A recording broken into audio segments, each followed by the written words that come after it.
Hello and welcome to another video. Now, for all the listeners out there, I have extremely good news. I mean, extremely good news. I've been waiting for this to happen for over 3 months now. My divorce is officially final with the ex-wife. She has 7 days to get out of my house or she's held in contempt of court. She has been squatting at my house for the past 3 months. I haven't been allowed to be at my house all summer. The last time I was at my house was June 9th. And since that time, she has paid none of the bills, just been squatting there. Everything's in my name, and I kept paying the bills because when I got out of jail over the supposed domestic violence, I was under the impression she asked for give me a month and to find my own place. So I was foolish and believed her. You would think after 2.5 years of marriage that she's a habitual liar. I don't know. I don't know, just believing the best, but being an idiot at the same time. So, gave her a month. June comes, June goes. Now we're in the middle of July, and she still isn't out. And hasn't even made an effort to find her place of her own because she's a procrastinator. That was one of the things I hated about her. But she was a procrastinator. So of course when July came around, she had another lame excuse why she wasn't out of my house yet. So she asked, give me another month and I'll be out. Give me another month and I'll be out. And again, I kept paying the bills because all the bills were in my name and I don't want my credit going to crap. She didn't pay any of the bills, but she said she would pay the electric bill and the gas bill. Do you think she did? No, she'd always call my dad and say, Chad's got mail over here. Well, of course I got mail over there. It's my house, dummy. So she didn't pay any of the bills because they were in my name, and she doesn't care if my credit goes to crap. See, she has no credit of her own. That's why the house was in my name, the loan was in my name, the electric bill was in my name, gas bill, water bill, and even the internet and a house phone, all in my name. So today, because she's extremely stubborn, and back to the 3 months, June came and gone, she's still not out. July came and gone, still not out. Now we're in August. August has come and gone. 3 months. When you sell your house, you have 30 days to evacuate. She had 3 months to find a place of her own. But do you think she did? No, of course not. And with the legal system, verbal agreements mean nothing. So I talked with my dad, and we said, we're going to have to hire a lawyer and give her an eviction notice or an exclusive right to the property contract or something like that is what it was called. Well, to make a long story short, this lawyer did in 3 days what my dad and I were trying to do and couldn't in 3 months. He had the, just so you know, I'm on work release when I'm making these videos at work, so I ain't violating nothing. But today at the pre-trial for divorce, I figured we weren't going to come to an agreement because we never have been able to agree on anything. So I sit down, and I actually wasn't in the courtroom. I was viewing on a video screen. And that turned out to be a good thing because all I could see was the judge sitting at the stand. I couldn't see the dirty whore ex-wife, nor would I want to. I could hear her, but I wouldn't see her. And I don't ever want to see her as long as I live. And thank God I won't have to because I have no kids with her. I have no attachments to her. So like I was saying this morning at the pre-trial, I sit down in front of the video screen and my lawyer says, I've been talking and this is what we came to. I was like, okay, let me hear it. Because I was going under the assumption we weren't going to come to an agreement because the last pre-trial we had, we didn't come to an agreement, it went to trial. So it extremely caught me off guard. He said, here's the deal.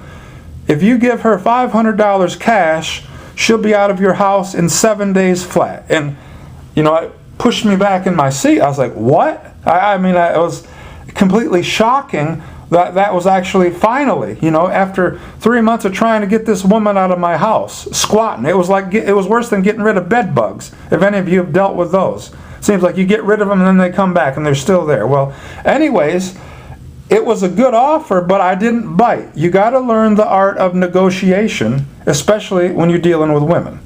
So I said, I'll accept the offer under one condition. He says, "What's that?" I said, "The HP computer in the basement, that's mine. I want that." So he said, "Hold on, I'll be right back." He went into the other room, talked with the lawyer. 5 minutes later, came back, and before he left too, he asked, "Well, what if they don't budge?" I said, "Well, play hardball and eventually just give it to him, because it's a small price to pay to get this rotten woman out of my life, out of my house, and out of my existence." So I came back, and then the trial started. And to make a long story short, the lawyer got them to knock off another 100. So it was 400 cash to get her out of my house, because we have only owned the house for, 2 years, 2.5.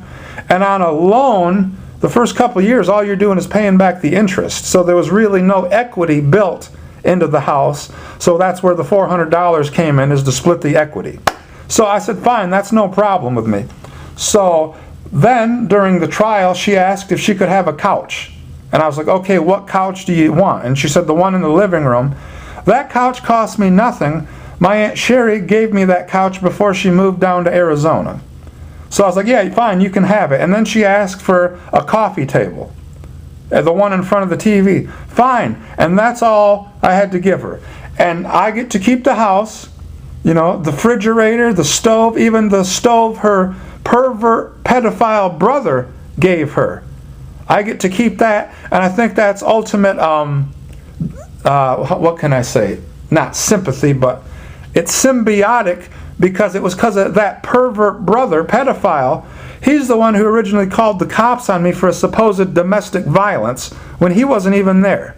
So it's like rubbing salt in his wounds, and I thought about texting the pervert saying, hey, thanks for the stove, Uncle Pervert, but some people, you're better off not just saying anything to him. And he's one of them people. So the date today, what is it? It's the 7th, I believe. Yes. It's the 7th of September 2019, Saturday. So I still have 9 days of jail left. That ain't nothing, because I'm looking forward to it. I get out the 15th of September. Oh, and then ultimate justice is 7 days from yesterday. The pretrial was the ex-wife's, birthday, her pagan birthday, on Friday the 13th. And it's like, happy birthday, bitch. Now get the F out of my house. So my dad, because I'll still be in jail, and thank God I'm on work release. I work Monday through Friday.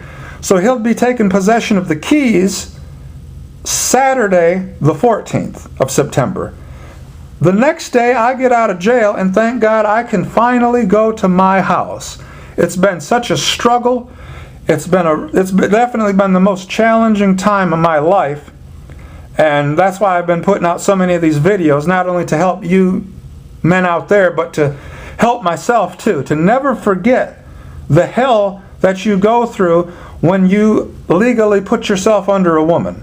When a man signs a marriage contract, he just signed away his rights, pretty much. And that's why I always stress, you as men never want to get the state involved and bring them into your bedroom. Why would you? If a woman pushes for marriage, push for a prenup. And if they got a problem with that, it's because they're a gold digger. Because if they loved you for you, they wouldn't have a problem with a prenup. Let's leave with what we came in. But most women don't marry because they love you. They marry because of what they can extract from you. So again, it's a great day of rejoicing for myself that finally, I'll be able to go to my house, and thank God I don't have kids with this woman, so I don't ever have to deal with her. I don't ever have to look at her. I don't ever have to hear the sound of her voice. I despise the sound of her voice, because I know when I hear it, it's lying to me. Just a habitual liar, never kept any of her promises, and her new boyfriend, I don't know if she's moving in with him, I don't care, but she is his problem now.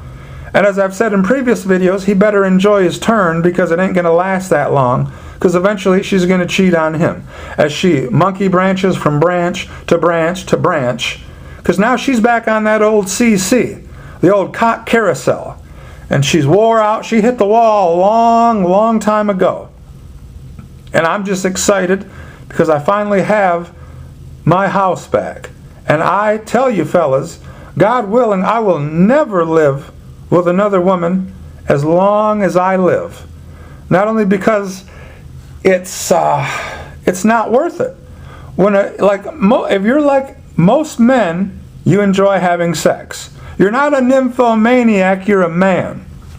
But if your goal is to have sex, that's one of the reasons you don't want the woman to move into your house, because when she does, immediately the sex goes down. She starts treating you like garbage because now she's sunk her claws, so to speak, deep inside of your living quarters.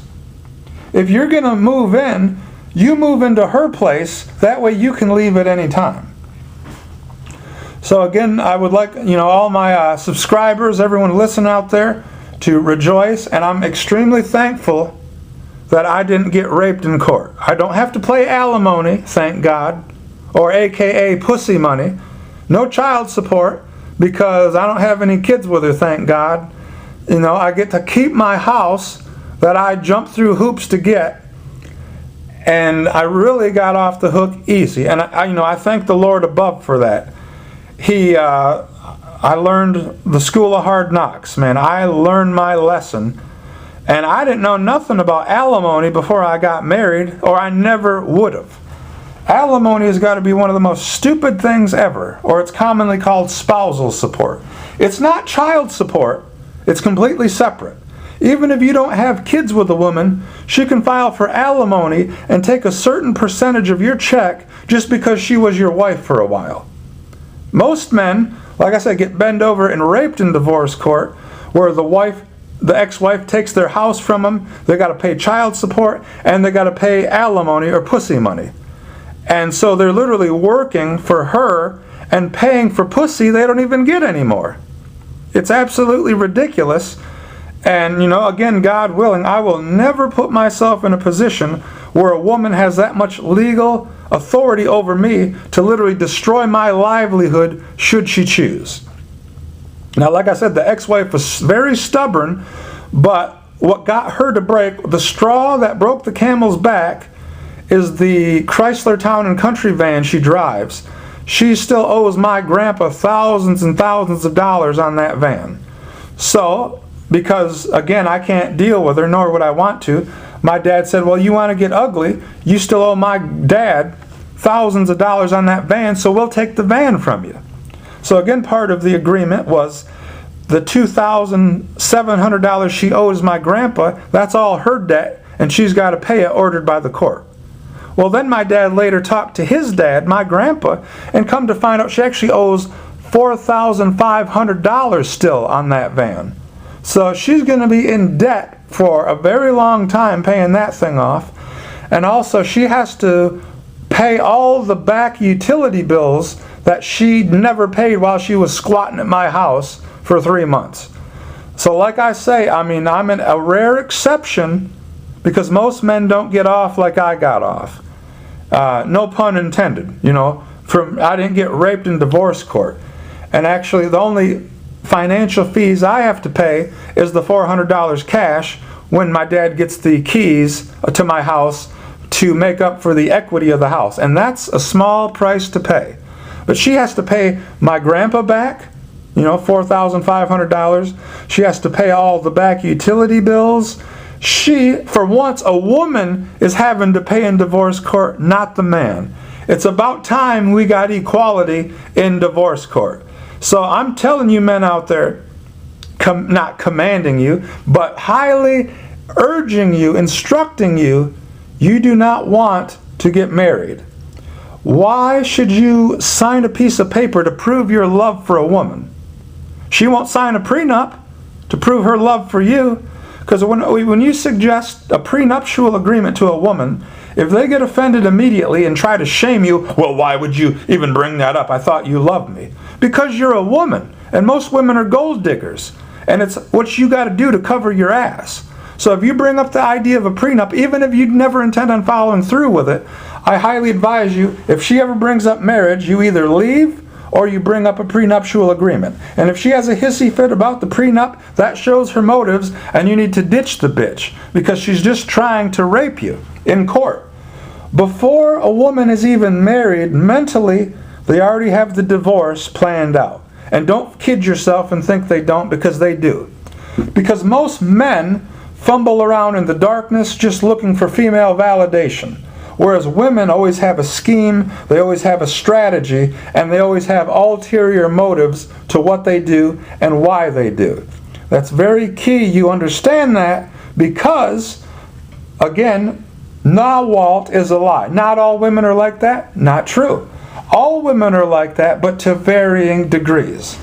Some women are more bitchy than others. Some women are more manipulative than others.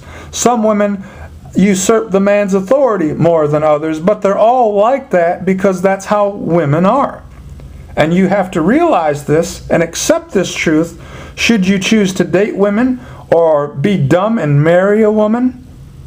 Don't ever commit to women today. We as men, the only power we have is to choose whether to commit or whether not to commit. And just because you choose to commit to her, that don't mean she's going to stay faithful. And it does not mean she's going to stick around for the long haul. That just means you've bound yourself to one woman.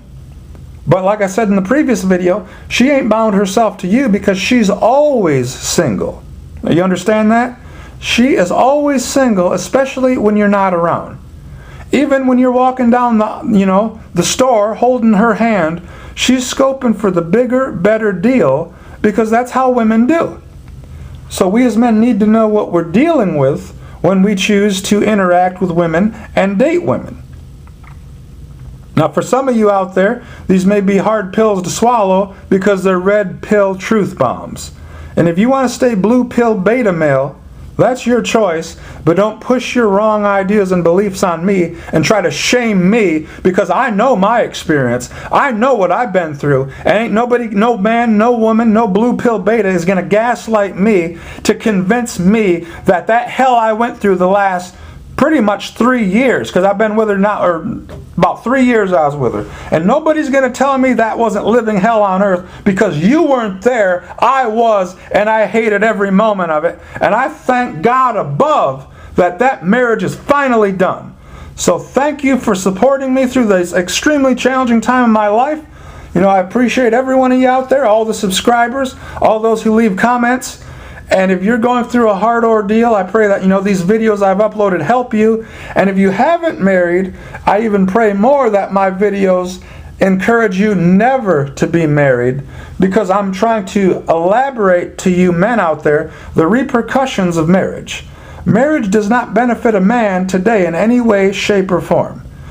A man has nothing to gain from marriage, but everything to lose from marriage. And the opposite's with women. Women have nothing to lose from marriage, but everything to gain from marriage. Now, how is that equal rights? It's not equal rights.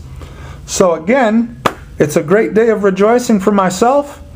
I will continue to put out these videos, and very soon now, I'll be able to shoot videos in my own home. And that is the day I look forward to. So as I sit in jail for the next 9 days, it won't be nothing, because I know I am the victor in this, and glory be to God that He always causes us to triumph in Christ Jesus.